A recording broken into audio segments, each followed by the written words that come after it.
Mbolo à tous. Lorsque vous regardez autour de vous, vous apercevez ce que l'on qualifie de matière. Les arbres, les plantes, les murs, la mer, l'eau, l'océan, les humains, les animaux. Vous apercevez tout ce qui est matière lorsque vous regardez autour de vous. La matière que vous voyez est la vibration la plus basse qui puisse exister dans cet univers local. Cet univers local qui est contrôlé par l'entité dont j'ai toujours parlé dans cette chaîne. La matière que vous observez est basée et est produite par les fréquences les plus basses qui soient. Les fréquences les plus basses qui soient sont toujours fournies et viennent de cet univers local fabriqué par le démiurge, ce monde dit astral, l'astral démiurgique. Dans ce monde astral, dans cet univers astral, qui a un nom ou encore qui peut être qualifié en deux parties, le bas astral et le haut astral, que ce soit dans l'un ou l'autre, les individus ont la possibilité de voir, d'apercevoir. Dans l'univers astral démiurgique, tout ce qui est visible est une vibration basse. Tout ce que vous voyez, par exemple, dans le monde dit des rêves, et que dans le monde dit des rêves, vous pouvez toucher les objets que vous voyez, les gens que vous côtoyez, tout ce que vous pouvez toucher de cette manière et que vous pouvez voir, c'est en fait la vibration, l'une des vibrations, sinon la vibration la plus basse de l'univers. Parce que c'est celui qui ne voit pas qui a besoin de toucher la matière. Je reprends. Lorsque vous observez le quotidien et que vous avez pris le temps de regarder un individu qui a perdu l'usage de ses yeux, qui est devenu aveugle, il est donc dans le noir. Il a donc besoin de toucher pour voir. L'entité qui a fabriqué cette planète est une entité qui est considérée dans les univers comme étant un Dieu aveugle. Vous l'appelez Dieu, c'est pour ça que je mets le terme Dieu. Mais il est considéré comme étant une entité aveugle. Il est aveugle parce qu'il n'a pas accès à la lumière morantielle, la lumière d'origine. Il ne voit rien. Et comme il ne voit rien, il est dans le noir. Il ne voit rien parce qu'il n'a pas accès au savoir propre qui se manifeste dans les circuits universels. Il ne voit rien, il est aveugle.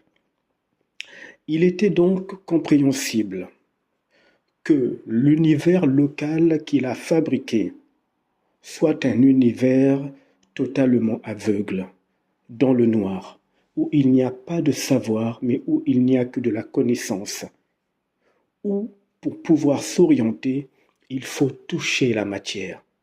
Parce qu'ici, l'univers local dans lequel la planète Terre a été fabriquée par cette entité est un univers fabriqué par un Dieu ou par un être, par cette entité qui elle-même est aveugle. Encore une fois, seul un aveugle a besoin de toucher pour voir. Lorsque vous touchez les matières qu'il y a ici dans cette planète, beaucoup d'entre vous ne sont pas conscientes ou conscients à quel point il y a ici, dans cette planète, dans cet univers local, les vibrations les plus basses qui puissent exister dans les univers.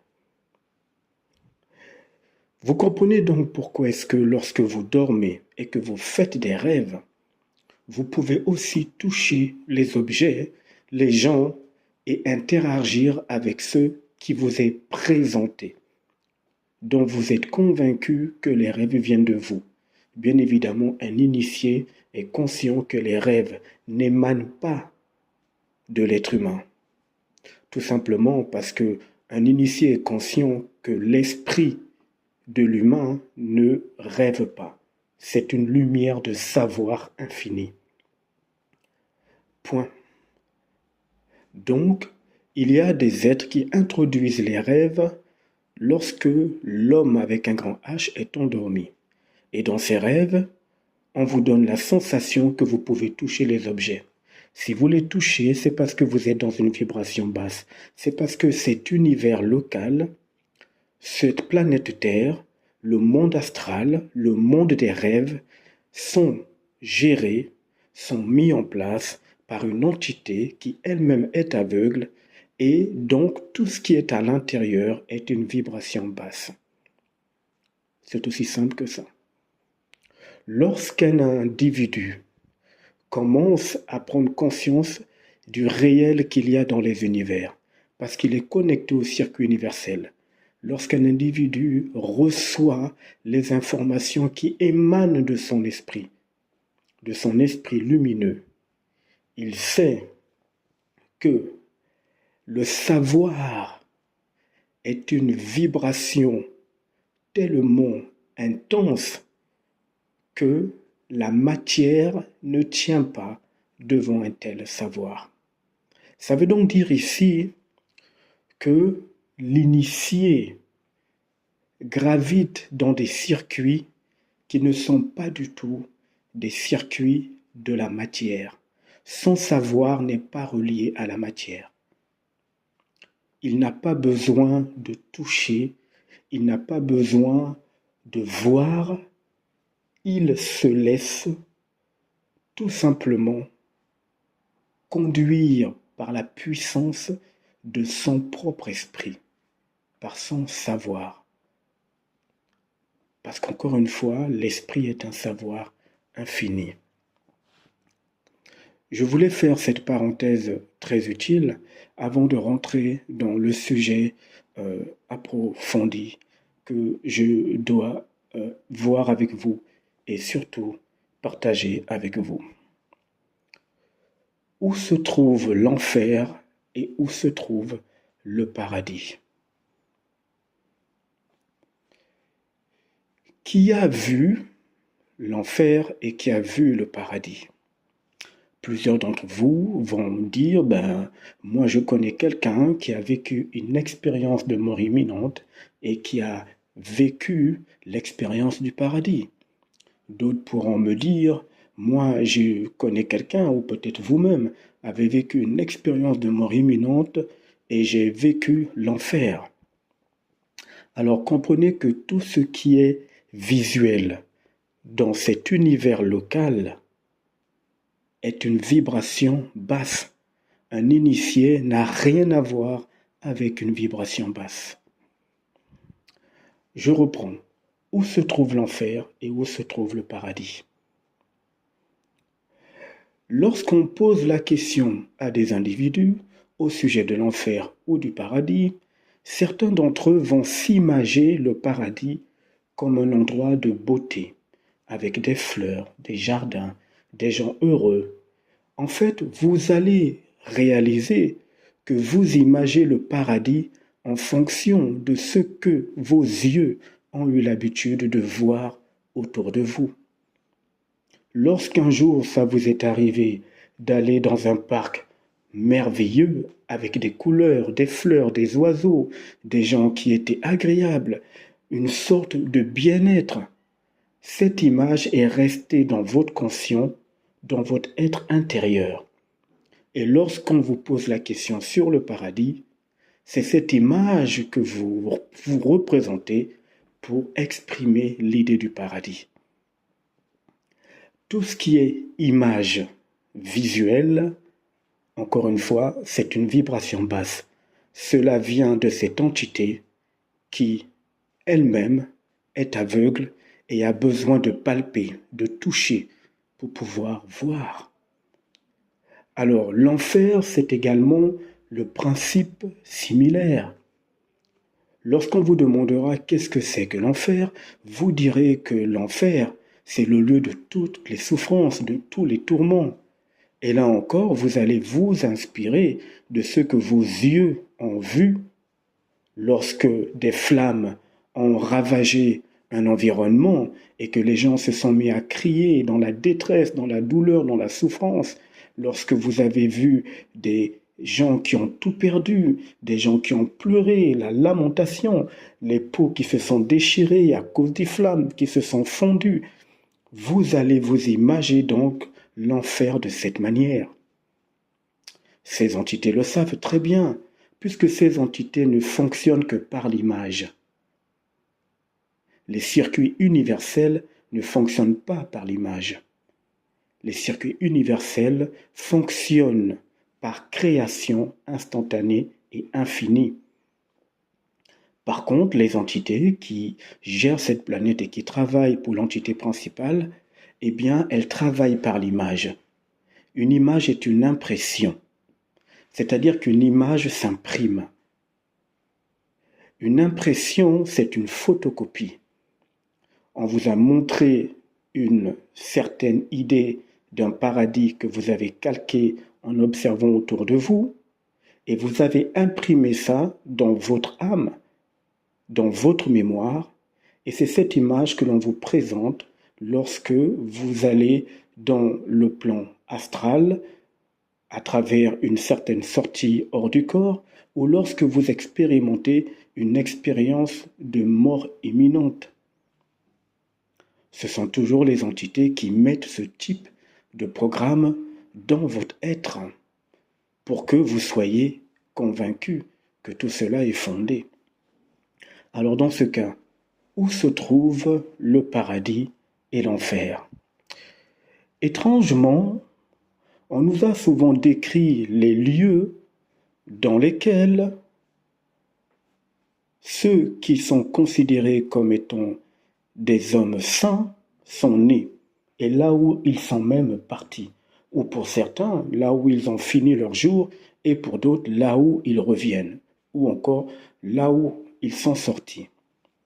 C'est ainsi, par exemple, que dans l'écrit religieux, il est bien fait mention que celui qu'on appelle Jésus descend du Père. Tout comme il est expliqué que son parcours de vie était à tel endroit, son parcours de vie, ce que les gens appellent la vie ici, mais qui est une existence, était à tel endroit et à tel autre. On savait exactement comment il a fini sur la croix du calvaire. Mais pourtant, nulle part on vous a dit où se trouve le paradis et où se trouve l'enfer. Alors, d'où vient le paradis et l'enfer? Le paradis et l'enfer se trouvent dans votre tête, dans votre cerveau, dans votre imagination. C'est pour ça que vous imaginez justement l'enfer et le paradis. Parce que vous avez besoin d'un support d'image pour pouvoir vous l'expliquer ou pour pouvoir vous convaincre que cela est réel. Mais toute image est une illusion dans cet univers local. Parce que les images s'effacent. Lorsque vous prenez un tableau que vous avez peint ou qui a été peint par quelqu'un, vous avez la possibilité d'effacer la peinture qui a été dessinée, l'œuvre qui a été faite dessus. Les images s'effacent. Ici, il faut comprendre que l'enfer ou le paradis ne se trouve que dans la tête de l'être humain. Ça n'existe pas en dehors de la tête de l'être humain. Si l'enfer et le paradis existaient en dehors de la tête humaine, il n'y aurait pas eu d'image ou une sorte de dessin que vous vous montrez ou que vous symbolisez pour exprimer cet enfer ou ce paradis. Alors je reprends. Si l'enfer et le paradis étaient réels, il n'y aurait pas eu d'image qui sortirait de votre tête, de votre cerveau, pour vous représenter cet enfer ou ce paradis. Si il y avait enfer ou paradis, cela ne serait point imagé en vous appuyant sur ce que vous avez entendu ou sur ce que vous avez observé autour de vous.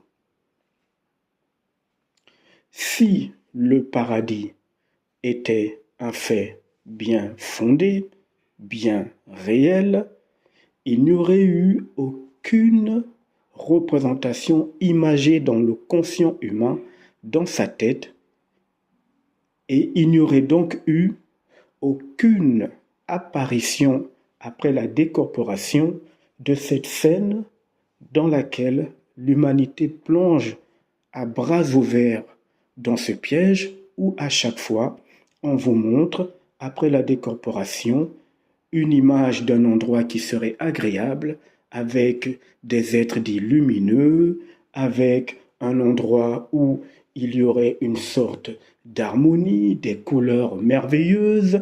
Étrangement, ce sont les mêmes images que vous voyez au quotidien dans le monde, un peu partout. Il y a des gens qui témoignent qu'ils ont vu des anges. Il y en a qui témoignent qu'elles ont été dans une île paradisiaque, magnifique, très belle, en vacances. Il y en a qui témoignent aussi que finalement, elles ont été ou ils ont été dans des endroits où il n'y avait que l'enfer, la misère, la souffrance, les flammes partout. Il y en a qui vont aussi témoigner qu'elles sont arrivées dans un endroit quelque part dans la terre et il y avait un spectacle de couleurs merveilleux. Et puis il y en a qui vont aussi dire que un jour elles étaient au bord d'une plage et là tout d'un coup il y a eu des couleurs magnifiques dans le ciel qui sont apparues. Vous voyez qu'à chaque fois on vous présente des images et ce sont ces images qui sont utilisées par les entités lorsque les gens vivent une expérience de mort imminente ou lorsque les individus se décorporent et qu'ils arrivent maintenant dans l'autre endroit dans lequel les entités les attendent. Pour bien berner les âmes qui sont sorties du corps après la décorporation, on leur mettra ce qu'elles ont déjà vu ou qu'elles avaient déjà vu sur la terre, mais avec une intensité encore plus grande.